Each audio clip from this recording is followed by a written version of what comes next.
it's 7:00, so we can go ahead and get started and call to order our meeting.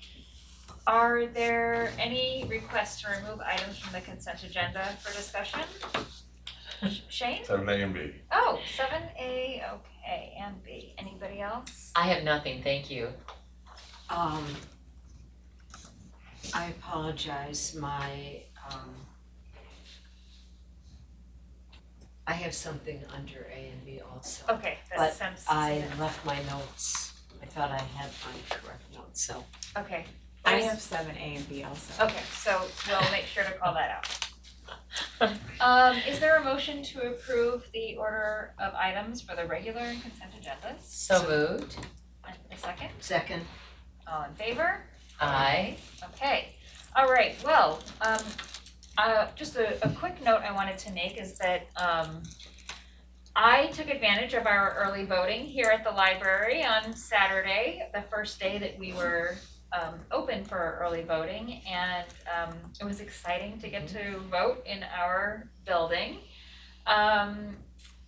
It's nice that we get to welcome our community into the building to vote and to take the opportunity to vote for our millage, to support our library. I have thus far heard wonderful support from the community for our millage and for our library, and that has been really nice. And we have high hopes that we will have our millage passed and be able to continue to serve the community the way that we do.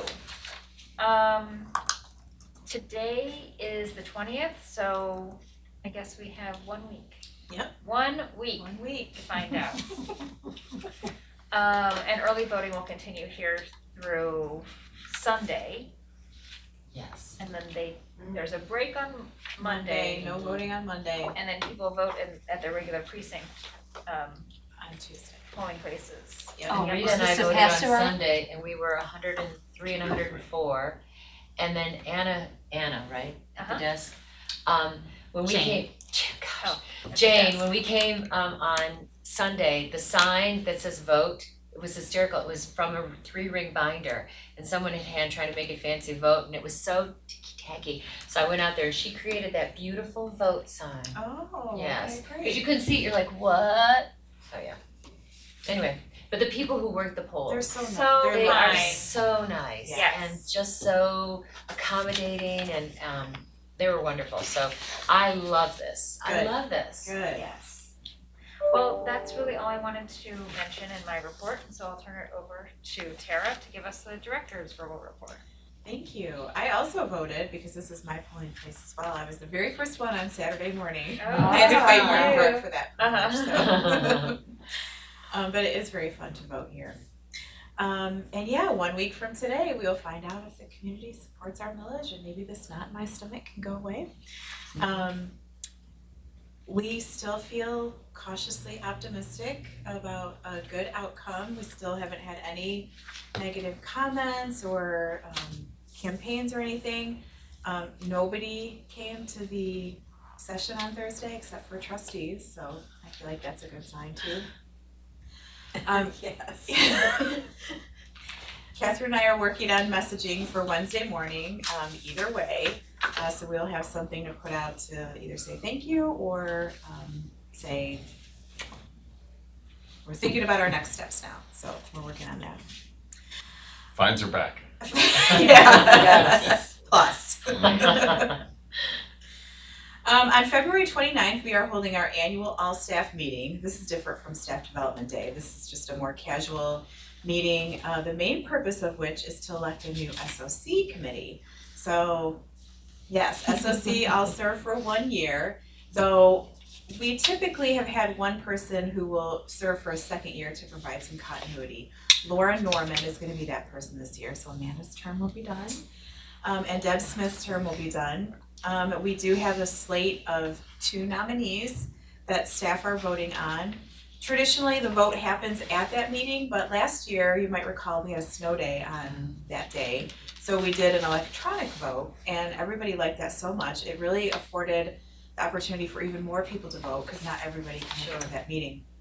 So SOC decided to do it that way this year. So the vote will be a week before the meeting, and then we'll be able to unveil the slate of officers at that meeting. How do they collect the nominees, or do people nominate themselves? They talk to people, and if anybody's interested, they would nominate themselves. Okay. So it could But come it's not together. I can't think of the word, it's not a duty, I don't know how to describe it. No, it's not Okay. a duty. Okay. No. Requirement. A requirement, I couldn't think of the word, thank you, it's not a requirement, okay, People might get thank you. they might get voluntold, Oh, but it is voluntary. okay. And then out at the all staff meeting, we'll be able to talk about the millage outcome, whatever that might be. Catherine's gonna give an update on our strategic planning achievements and next steps. And we'll talk about eliminating fines and next step for that too. Youth services staff are very busy getting ready for March's reading month, which is always a big deal here. They have invited every kindergarten class in Bloomfield Hills School District and private schools too. I was gonna say Cranbrook's very good about coming to Yeah, things. so do you know how many are scheduled? When I checked last week, I think there were 8 or 9 on the schedule, and then 1 outreach visit to St. Regis, I think, Okay. because they don't have busing, so Okay. we're taking a tour to them. Cool. So this is to celebrate these youngsters' newfound skill, which is reading. The youth services staff create a really cute and engaging skit to generate happy memories for them and hopefully implant the library as a place to foster that love of reading that they've just developed. Geez, you should go on that tour. And when the kindergartners, is that what it is, kindergarten? When they come in or librarians go out, is there information given to them to get a library card or, yeah? Yeah, they also get a book, a free book, Uh-huh. and a little packet of stuff. Great. Nice. That keeps them busy. Speaking of children's literature, the Caldecott and Newbery Awards for Excellence in Children's Literature were announced in January at the Live Learn X conference, which was held in Baltimore. They're right there. So Big was the Caldecott winner. So cute. That was written by Vashti Harrison, written and illustrated by Vashti Harrison. And then the Newbery winner was written by Dave Eggers and illustrated by Sean Harris. So Joan, will you pass this around your finish? you can take a look at those if you would like. Do you want, Shane, you look I'll- first. This guy, I know, I read his other one. Yeah, Staggering, I didn't, Book of Staggering Genius. yeah, me too. I didn't know that he was reading the other color. Me either, but yeah. Good paper, right? This is the heaviest book, I mean, feel the weight of this book. It is heavy. Yeah. Unless I'm going weak. Or maybe it's is it the Caldecott? The word, Yeah, it's it could be weighing the down. Yeah. It's pure gold. I want to encourage you all to take a walk through the early childhood area of the youth department, which is the far north end. That area has languished a little bit as we've pressed pause on our spaces development program. But it's very popular with young families, and the youth services librarians have identified a couple of ways to spruce it up. We've got some nice chairs there for adults to sit in. There's a cute little play table that the Friends funded, and now a play kitchen. So there's lots of fun things there for young families to enjoy, and people have been really enjoying it. So take a walk through there and look. My last thing to note is that on the dates for the board page in the board packet, you may have noticed a development committee meeting. The development committee has traditionally been all the trustees, and the primary goal has been to plan fundraiser parties. So this year is the 60th anniversary of the library. The 60th anniversary will be in October. So we want to get the development committee going so we can plan something for that 60th anniversary. So that meeting is, I think it's February 29th did I put it at 10 a.m.? I think you did. I hope y'all can make it. If you can't, we can figure out a way to be involved somehow for that. Hopefully you can all make it to that meeting. Well, traditionally, if they don't make it, they're in charge of the whole thing, so. Talk about voluntold. Yeah, like voluntold, so. I'll leave that as a trustee on Why trustee are you gonna conversation. What makes you think I can't come to the meeting in the middle of the day? I don't know. That's all I have to report. When is the anniversary? The 60th? October. The function that we're looking for is October. Yeah, but the anniversary is also. Oh, is it? That's Okay. right. Oh, I'm sorry, I didn't mean to. That's right. I'm sorry, did you say 10 o'clock Yes, on the 29th? yes. Okay, is that it? That's my report. Oh, wonderful, thank you so much. Okay, can I have a motion to approve the remaining consent agenda items? So moved. And a second? Second. All in favor? Aye. Okay, well, now it is time for our call to the public, and Amanda Carroll is here, representing the SOC. Yes, I think for the last time, actually. Yeah, So wow, thank you so much Yes, for, thank you. yeah, for your service. It's been enjoyable. Side note on the proposed slate, it will change the gender dynamics. I think for the first time, I've looked back through it and I don't see another time when there's been 2 men and 1 woman Oh. representing staff. There's been a man, but not 2 men, yeah. No, so it will be Wow. really interesting to see Yeah, what they do going interesting. forward. Honestly, I'm fascinated to see how this is gonna play out. And we've got someone from facilities, which I don't think there's ever been someone from facilities in my time Wow, here. Not in a very long time. Mhm. I looked back, I think it's like the 80s. Okay. That may have happened, but. Wow. That's great, a Mhm. different, Now, will another they be the ones perspective. who figure out what the winter party is? Yes, Oh, okay, exactly. All very interesting. Yes. Uh-huh. fascinating. Well, thank you for your service. Yes, Yeah. thank you. And we Thank hope you you. enjoyed it. Yeah. Okay, good. Great, thank you, Amanda. Okay, well, we'll move on to unfinished business, and this is the part in our meeting where we have been reviewing our bylaws. Mm. And this month's review starts on page 34 in our packet, and the article we will review is on page 37. Yes, thank you. Okay, this is Article 4, which talks about committees. And we did include the committee roster in the packet and the next pages for your reference. So this, section 1 says that the president shall appoint members to standing committees such as finance, personnel, and policy. So I wanna point out that it doesn't matter really which committees we have. This can be changed at any time. That's not in stone in the bylaws. And then the committees make periodic reports to the board, which we do. Section 2 says that the president of the board shall appoint members to special, select, or ad hoc committees created for specific purposes. So if maybe there wanted to be a committee about the drainage improvements project, or I don't know. Got it? Okay, not that committee. Maybe a committee to decide which committees we need. The point is, you have flexibility to create committees on the fly. This says that 2 trustees shall constitute the nominating committee and shall be appointed in advance of the annual meeting in November, which we're gonna change to December. And that a committee should be nominated by the president. The role of the nominating committee is to find the most appropriate candidate for each office and present the slate of candidates at the annual meeting. Officers are selected by a majority voice vote and begin their term after the meeting at which they are elected. The president should not sit on the nominating committee, and committee members can also be a nominee. And that's it. Easy. Very good and succinct. Yes. Do you remember when was the last time there was either a new committee or a committee was dissolved? I feel like we made some changes Recently. We this have. year. There was something that we weren't having development meetings. No, We kind of put that on hold for, We had put that on hold for a couple of years through the pandemic, but we didn't dissolve the committee No. necessarily.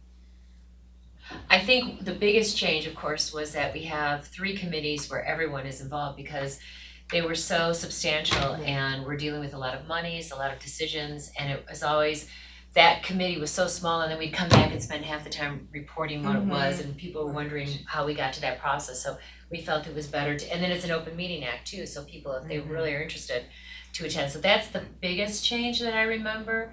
I think that was the investment committee, right? Well, it's buildings and grounds, investment and And development. development, yeah. Yeah, but development we put off for a while, but we had changed that, that's not a new thing that we had changed, it's been a Right. few years, so. And then there's some that, of course, we rarely ever, the Cranbrook, Detroit Public Library and Troy Committee, that is not every Every year. 3 years. It's every 3 years, yeah, But I so think it's this year, yep, it is this It year. is, yeah. We did take out the advocacy committee, because we have the ambassadors Ambassadors. group going. Yeah, and that was the only one we removed, so. Okay.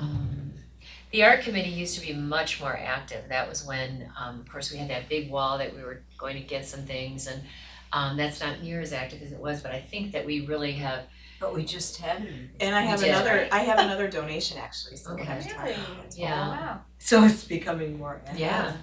Well, and I know that in future, possibly, but it's certainly not anything, but if we do any changes in, the way back room or that, even that entrance art installation, it might need updating or something, but again, that's based solely on what we're able to do. Yeah, there might be something that comes out of the spaces Yep. project that requires Yeah. that committee. Cause that was a very active committee, but not as much. Okay. Well, that's everything about committees. Thank you.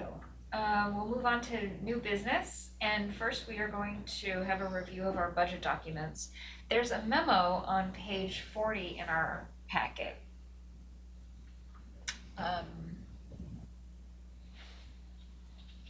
Do you wanna talk about that, Tara, before you? Yeah, so there have been questions about the budget reports and how you all evaluate our budget performance. How they're presented. How they're Right. presented. So I wanted to spend a little bit of time going through those budget documents. I took your suggestion, Shane, and color coded the budget, and that was a useful exercise for me to go through, so I hope that it's helpful to you all as well.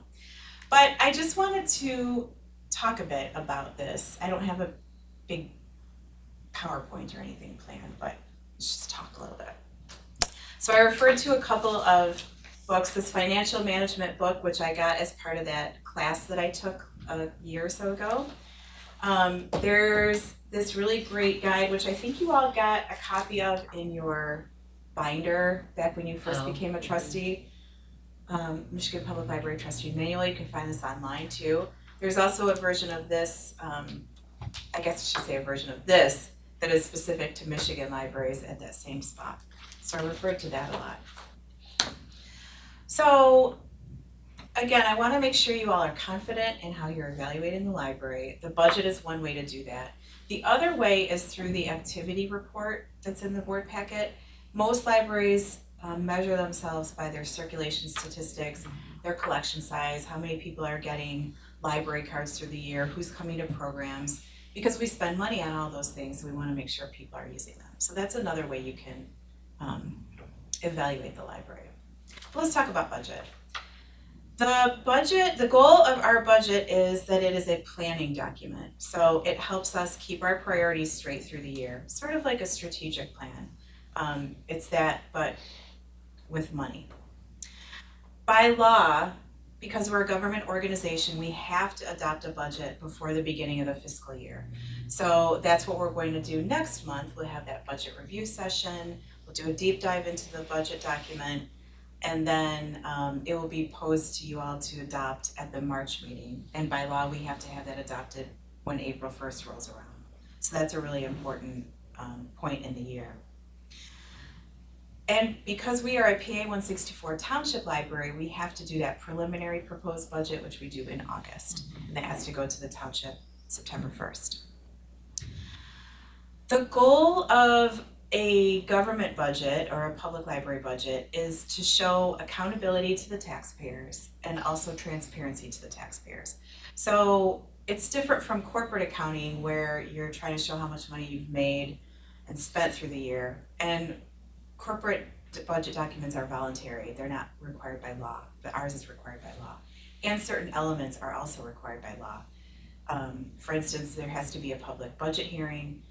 There has to be the actual budget figures from the previous year, the estimate of the current year, the proposed budget, of course, what we're gonna spend money on and what we're going to get for revenues, amounts for contingencies, the amount of the fund balance, and all those expenditures in the budget are authorized. So those are the elements that are required by law, and we have all those in our budget. So quoting from the financial management guide, management uses the budget as a tool to monitor revenues and expenditures during the year in order to maintain an appropriate level of fund balance and enables management to meet the goals and expectations of the governing body, which is you guys. A budget is also used to assure taxpayers that the directors and management are being fiscally prudent with tax dollars. So again, they're giving us money and we're gonna tell them how we plan to spend it through our budget. So like I said, government accounting differs from corporate accounting because we're required by law to have a budget and report out monthly. A business can raise money at any time, raising prices or something like that, whereas we, as we're learning this year, if we wanna ask for more money, it's a significant undertaking and we have to have that approved. So I know that Shane, you had mentioned budgeting on a monthly basis, which is just not something that public libraries or governments do. Because we know what money we're gonna get through those tax revenues, we plan more on a line by line basis instead of a monthly basis. I think the librarians, to use one example, if I was a librarian planning programming, you get a set amount of money for that, you might parse that out over the month and say like, well, I've got $1,000 to spend, I'll spend some on a program presenter this month and some on a craft kit the next month. But for the overall picture, it just doesn't make sense to plan on a monthly basis, it's more annual.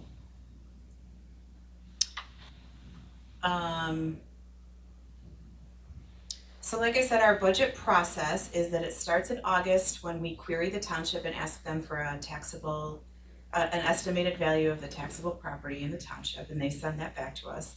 And then we can do the math to apply the mills that we're going to get to find out what our revenues will be. And then we do that preliminary proposed budget, which we just make some very key assumptions about that revenue, personnel, and capital improvements. And then we have to send that to the township by September 1. And that is to ask them to collect taxes for us through the winter tax bill, which is happening right now. And then from October to March, we work on fine tuning that budget. We start with reviewing the CIP in great detail because that's the biggest chunk of the budget. Setting wages is a big part, so the personnel committee meets in February and we decide that. And then the department heads have done a ton of research and review to provide feedback on all of their parts of the budget. Our fund balance is a really important aspect of the budget, and there are a lot of requirements, legal requirements and audit requirements for how we report that fund balance. And you might remember Alan talking about that there's those 5 categories of committed, assigned, now I can't remember them all.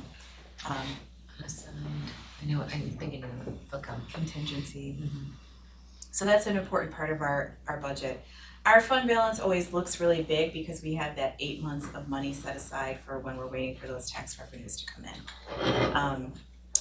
And it'll be if the millage passes, it'll be all of our goal to spend that money through a spaces project and other ways. But if the taxpayers give us that money, we need to spend it.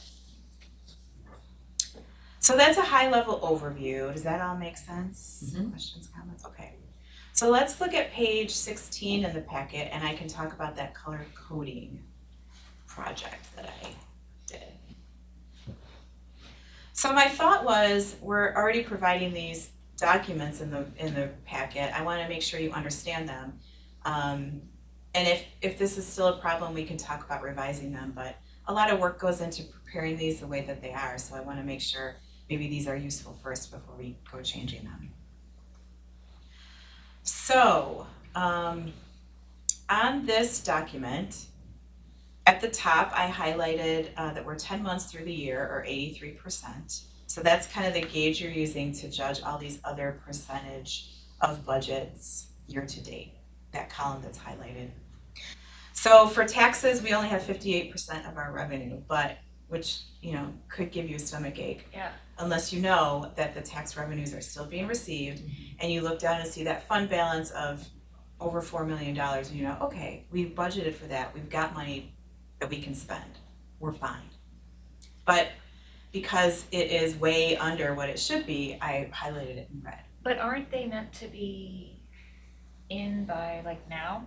Well, they come in like right up until the very end of March. Oh, they do? Yeah, Okay. they're starting to come in. You see that we got 4 million this month Yeah. alone, so Okay. they are coming in.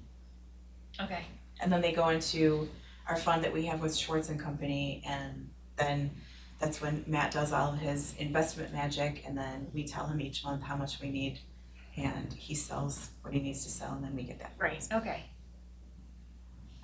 Penal fines and state aid, we don't have any control over. State aid was really good this year, penal fines not so much. That means fewer people are getting traffic tickets. Darn drivers, what's going on? Incidentally, did you all know that that was set up in the Michigan Constitution because people thought that if you had committed a crime, you would need re-education and it would fund an institution like a library to re-educate the population. That's why we get penal funds. I like that. Yeah. Okay, circulation fines and fees, you know, we're doing pretty good on that, even though we've got auto renews. That line item will go down a little bit next year out, cause fines will be I really eliminated. like that line. I love that, see that every month. We'll find something else for you. Okay. Our charges for services Well, is, I'm sorry, let me just reiterate though, that it's just fines, fines. yes, So the fees will will still be there. Like room rental fees. Yes. Photocopying fees, Yep. yeah. So that'll still be there. Right. Where are we? Well, Charges for fines will still services? be there too if they don't have the book back in a particular amount of time, correct? Yeah, Well, that we're is charging true. it, we're Yeah. calling it a fee though. Oh, you're not gonna call it a fine anymore? Oh, okay. But you have penal right above it, I don't know, seems to me.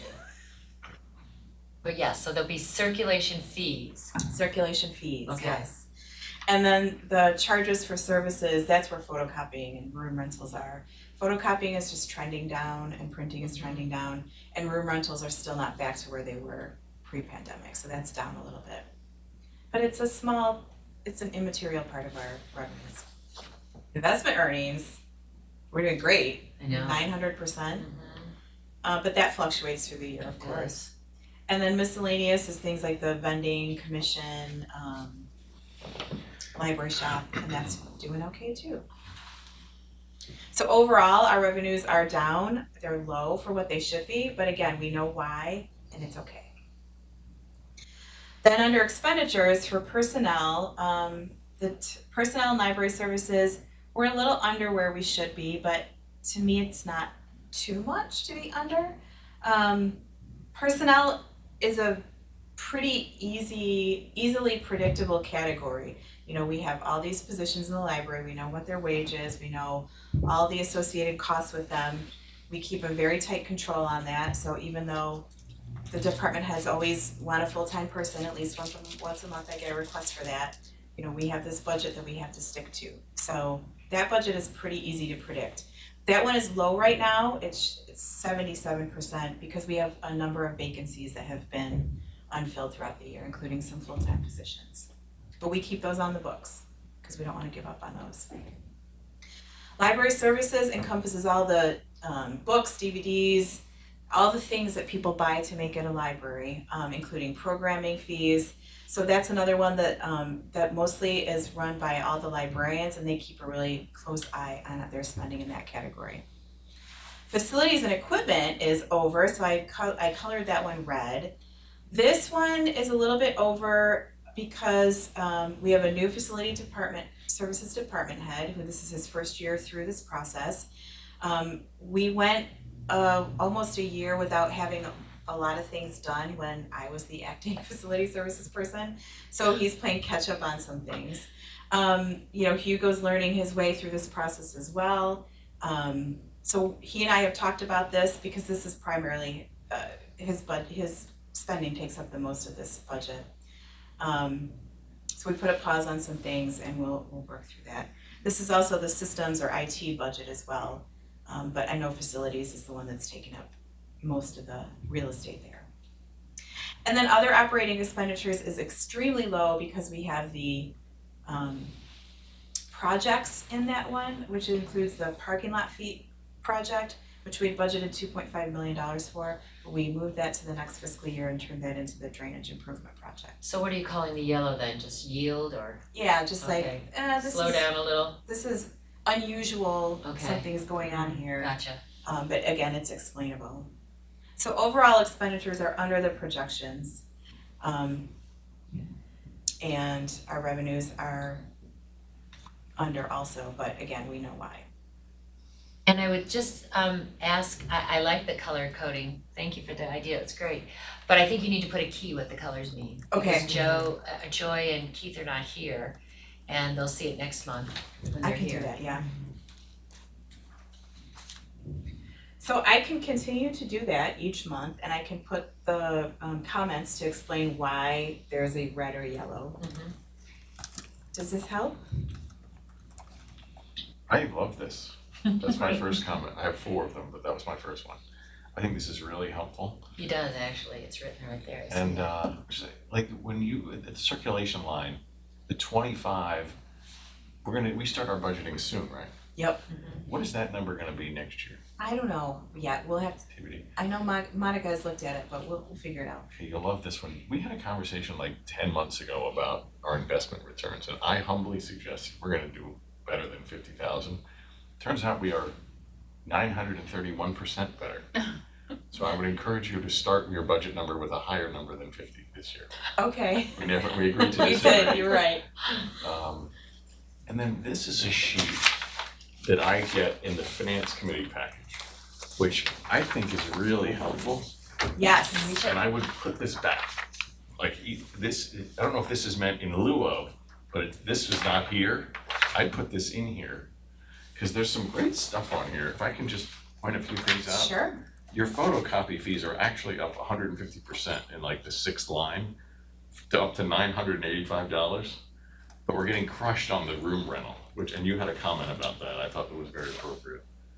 The dividends we talked about. The library shop, look, again, these numbers, they would be 83% if they were in line. The library shop is crushing it. They're 25% over budget.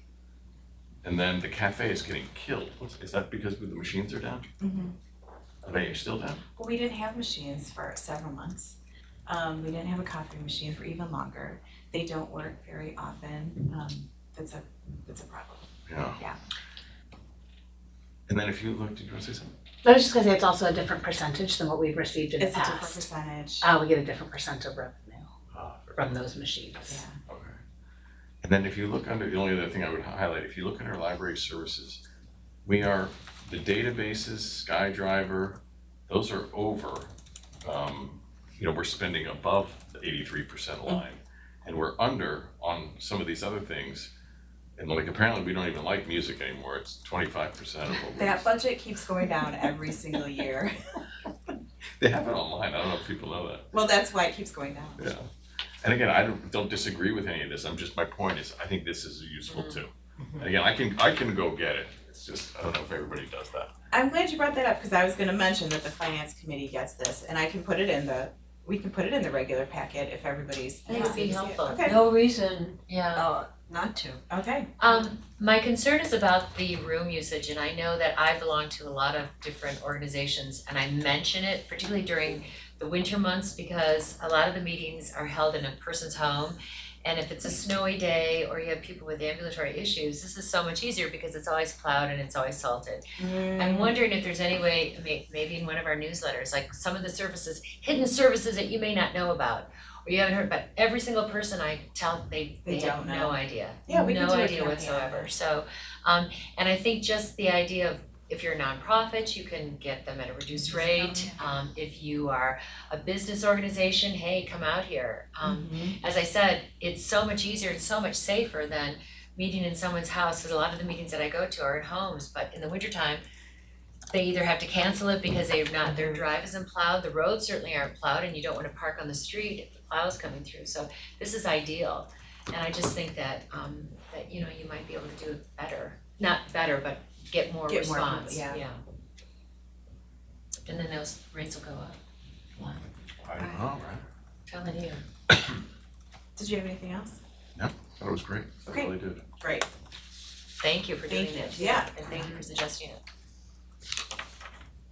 All right. Okay, thank you, Tara. Yeah. Okay, we're gonna move on to the update to our solicitation guidelines. And in our packet, that is on page 41.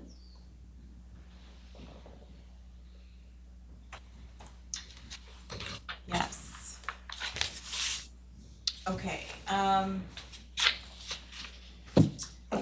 so essentially, we have these solicitation guidelines, which previously just governed where and how people could collect signatures for petitions. And also, let people know that we could not be a donation or drop-off spot, because we get that question very frequently, as I'm sure you see in the comments that we get. Our library, or every public library, is a limited public forum, which means that there are First Amendment activities that take place here, but we do have the ability to govern those a little bit so that they don't impede library operations. So that's what this guideline is for. But as through Catherine's experience in Nashville with being an early voting site, and the fact that the early voting campaigning rules are a little bit different, we realized that we needed to update these a little bit. So in Michigan, you can't persuade a voter less than 100 feet from the entrance. So as you know, we taped off the 100 feet mark, and campaign signs can go beyond that, but they can't go any closer than that. Likewise, there can't be somebody standing there trying to encourage anybody to vote a certain way. That is state law. And we've had a little bit of communication with facilities to let them know that no, they can put signs there during this time period, because we're accustomed to taking all signs that aren't library related from the library grounds. So, let me see here.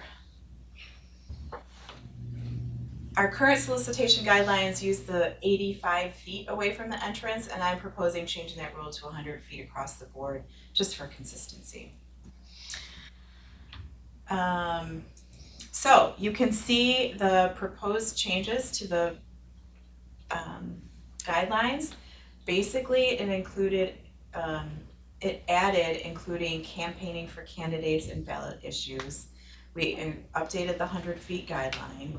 We made that specific bullet point about lawn signs being placed 100 feet from the building, but not placed in gardens.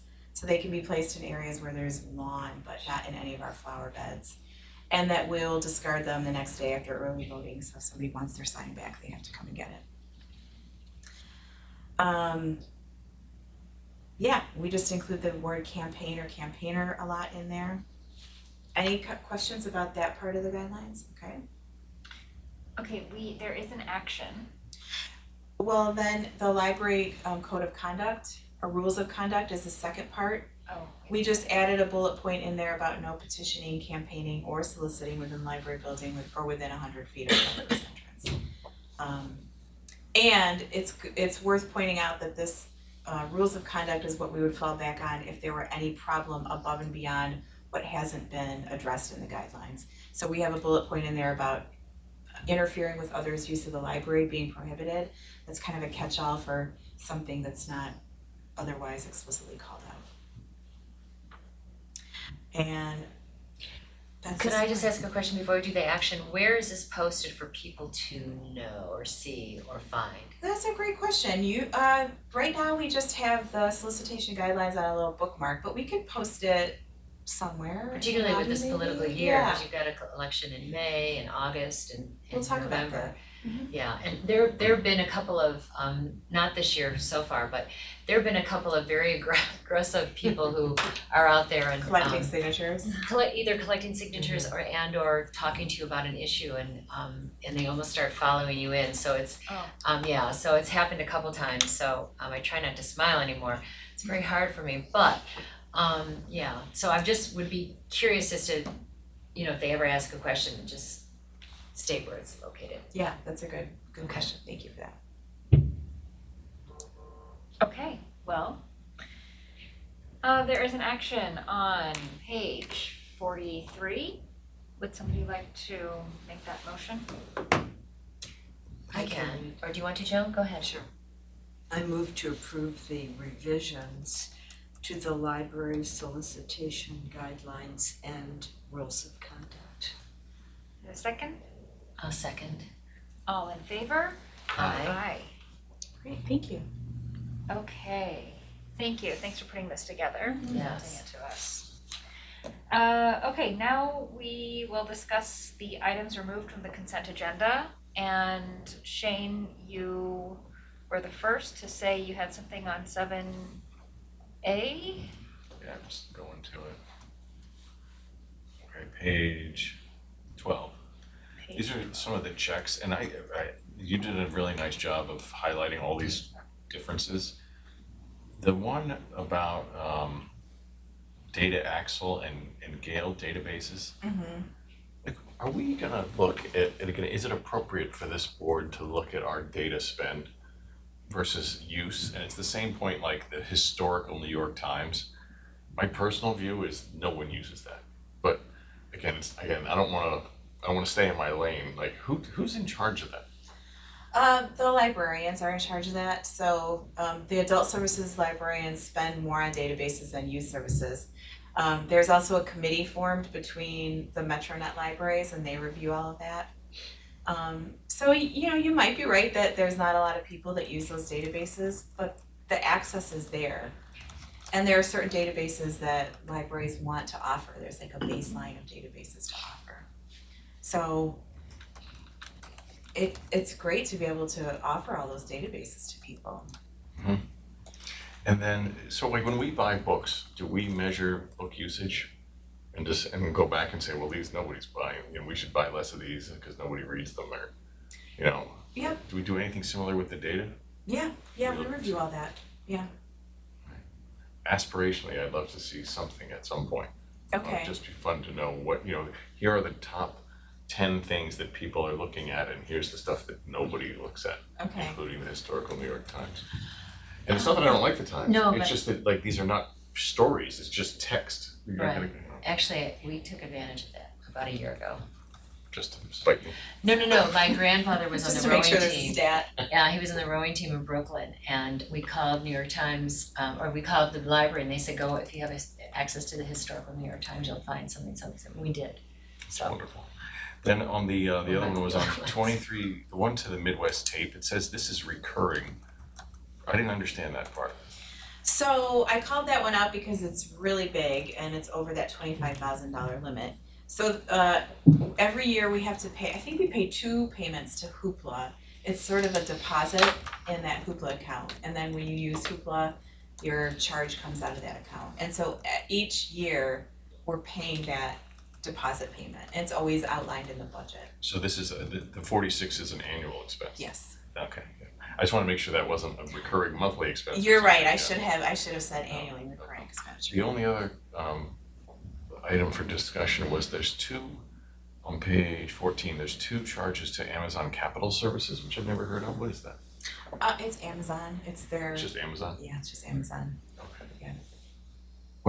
Those are, is it a lot of Which little one is things? this? Amazon Capital?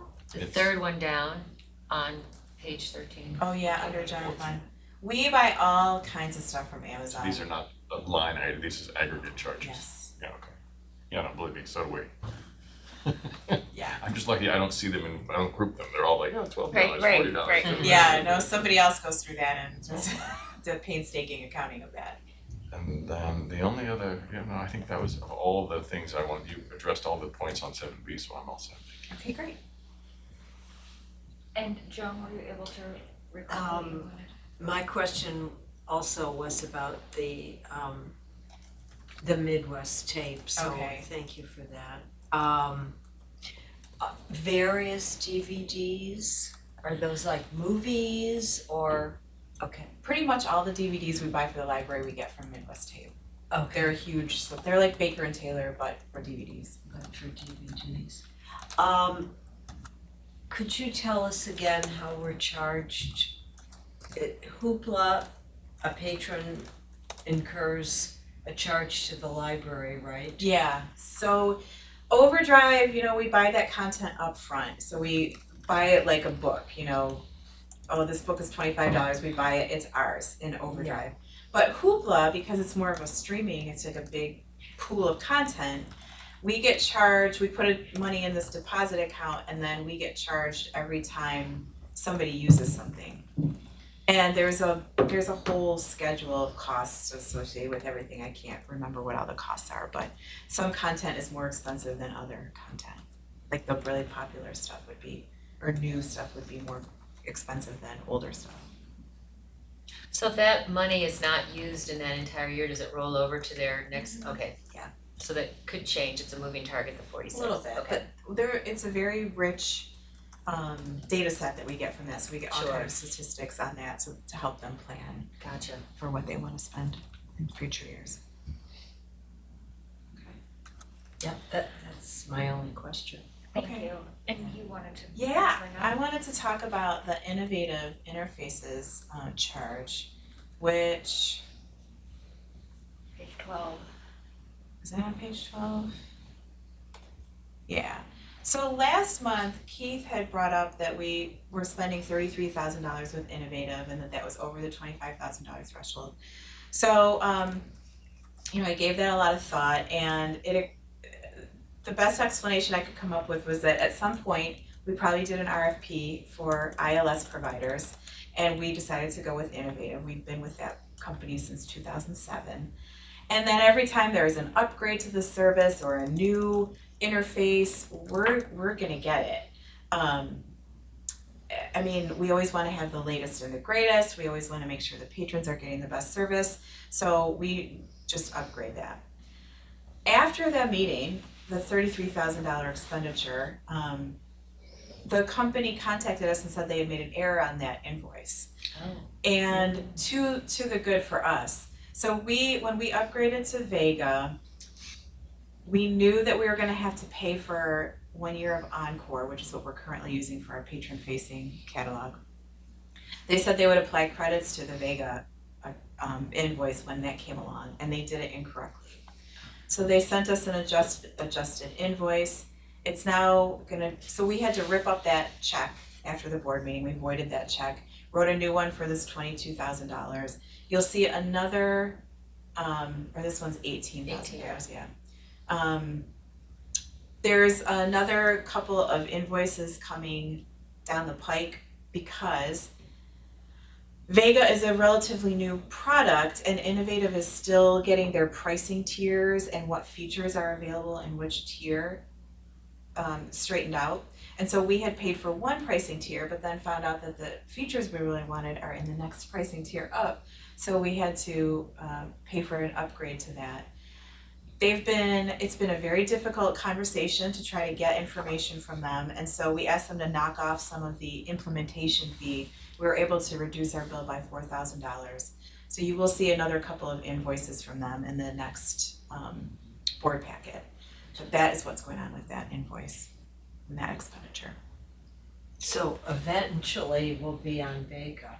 eventually. But- March 1st, or March 4th, I'm sorry, Okay. we'll be on Vega. And that's it. Was there, yeah, okay, so that's it? Yep. Okay, and does anybody have any other, anything else to discuss about the items removed from the consent agenda? Okay, well, then let's go ahead and make a motion to approve any of the items removed from the consent agenda. Move it. And a second, Second, all in favor? aye. Aye, okay. Well, now it is time for other, so if anybody has anything else to bring up. I had one, I don't. the press clippings in the back are really helpful. Yeah. And, but there's several about the smart busing. How does that relate to us? They were just renting one of our, actually we comped it to them, a room for a meeting, a public meeting. Oh. And it just got a lot of publicity, so we thought we would include it in there. Okay. I will point out, I know that we did a study, the Literacy Council did a study because so many of our students come to this library with their tutors, and the closest bus stop, if you are familiar, is like right on Telegraph Road, but it's still a hike for some of the people who have ambulatory issues, but it is closer than it used to be, so I'm pleased about that because we complained bitterly. I mean, it was definitely a hike, and you're on Telegraph, and that was before they had sidewalks and, but anyway, it's a library that's such a great resource and it's easy access for people to get on buses to get here, particularly from Pontiac. So I'm glad that they moved it a little closer, but I still wish that it was even closer. Me too. I wish it was on the side so they didn't have to cross. Yeah. I mean, that just makes more sense. So Timberlake would be great. they won't I'm sure the turn, buses, but they yeah. would, if they could have the stop like right on that corner. And I know that, I think there's somebody in the literacy organization that's trying to work on that somehow, but I don't know. Anyway, And at some point, I think Bloomfield Hills dropped out of I think they did. the bus service, which was very upsetting because you've got yes, people yes, who need to ride the bus. absolutely. So I did have a question for Catherine. Oh wait, it was in your strategic plan, write-up, which I appreciate. There was something about, about the teen books and the teen section. Let me see what it was. The teen books or adult books are, hold On on. page 46 there at the top, team items used to find, location code, all items were coded as adult. Yes. Okay, thank you. So do we still have the section for the teens to sit? Or Yes, we do? yes, that has to do with how the collections are coded in our catalog in Okay. preparation for updating to Vega to make it Oh. easier to search and limit to teen titles. I see, okay, alright, I didn't really get what was going on there. I don't either. It's our materials services Okay, then I team. don't feel so Our bad. material services team who do all of our cataloging. Okay. This was something that they were very heavily involved in. It is not my area Oh. of library expertise, to Okay. put it mildly. Okay. But all their work goes to making our collection more searchable and findable by our patrons. And so this was something that they saw as an opportunity Okay. with the new online catalog being implemented Okay. next month. Alright. Alright. Thank you. I just copy and paste. We don't know, but there are people that do. That's fine. experts. Yeah. That's fine. I know that the Friends were unable to hold a, Sale in January. yes, and so they did, They had one in February and they made, last week? There was. Yeah, yeah, they like, the busted another prizes you record win. and they made That's over fantastic. $7,000. And then if you count in, Over 7,000? over $7,000. Wow. And then throwing in all the donations, it was around $7,500. Wow. They took in Wow, February. that's amazing. wow. Yeah, can you point out what these bags are in the middle of the table? Yes, Yeah, I wanted thank to you, bring I'm that up. sorry, I forgot about those. This is Shane's, yeah. I was told. They thought they were I goodie can't have bags. them. He kept She's like, trying "Stop to it." pull Well, it. if you want one of those, you have to read a lot of books. So adult I services, saw 50. I don't read kids' books. I mean, these are books. Yeah, Rita will take that on. and how Is long it based was on the that? honor system? it is based on the Why honor not? system. Integrity. It's the 50 book challenge, so it's for adults and teens. Challenge to read 50 books, no time limit, just read 50 books. You get one of these packets. I'm What up is to it? 11. Like, since when? February Oh, 1st maybe it started? One is for 25 books, one is for Yeah. Here we go. No deadline, don't tell me that. oh, I think this is if you complete it. One this is a is to heavy one. start, This is just, I think this one's to start. This one's 25, and that must be a few. And the Schulers is giving a $25 gift certificate for everyone. They're so great. I love that store. So that's what the 50 book challenge. Thank you for asking about it. I totally forgot. Brought them in here. is there any other? I don't have anything. Okay, well then we will adjourn, I'm gonna mention that our, We're going to go into we are closed gonna, session. yes, but we will adjourn our, Yes. And then we come back and we don't have a full adjournment yet. They have to come back after our executive session. We will call Catherine back since she's taking the minutes. yes, And then we adjourn the meeting. We're not adjourning it now, we're just going into executive session. okay, so but But we need to that get means your that phone we are number. going to, we are going to dismiss. Hey, are we back? We're back. Okay, and so we are back and our next scheduled meeting is Tuesday, March 19th, when we will adopt our 24-25 budget, hopefully. Hopefully we'll adopt it. And we had our executive session, and so now we will adjourn the meeting at 8:13. Thanks for Thank coming you. in, Danny. Thank you, everybody. Yeah, thank you. Yes.